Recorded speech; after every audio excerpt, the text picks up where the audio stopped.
છોટાઉદેપુર જિલ્લામાં ગરમીનો પ્રકોપ દિવસે ને દિવસે વધી રહ્યો છે। તાપમાનમાં વધારો થતાં જંગલ વિસ્તારમાં રહેલા વન્ય પ્રાણીઓ માટે પાણીનો યક્ષ પ્રશ્ન હવે ઊભો થયો છે।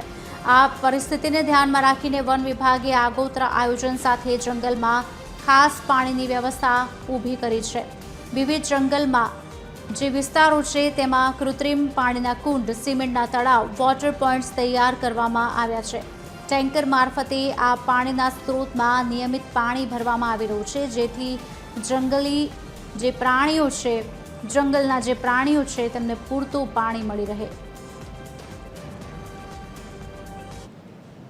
તો આ સિઝનમાં તેઓ માટે પૂરતું પાણી મળી રહે તે માટે છોટાઉદેપુર વન વિભાગના દરેક રેન્જના સ્ટાફ જે રેન્જમાં આપણને વાઇલ્ડલાઇફ સારી સંખ્યામાં જોવા મળે છે, જ્યાં વાઇલ્ડલાઇફ મોટી સંખ્યામાં રહે છે, તે વિસ્તારના જંગલમાં પાણીના નવા કુંડી બનાવી, હયાત જે પાણીની કુંડીઓ હોય તેમાં પાણી ભરવા, જેથી તમામ વાઇલ્ડલાઇફને સારા પ્રમાણમાં પાણી મળી રહે।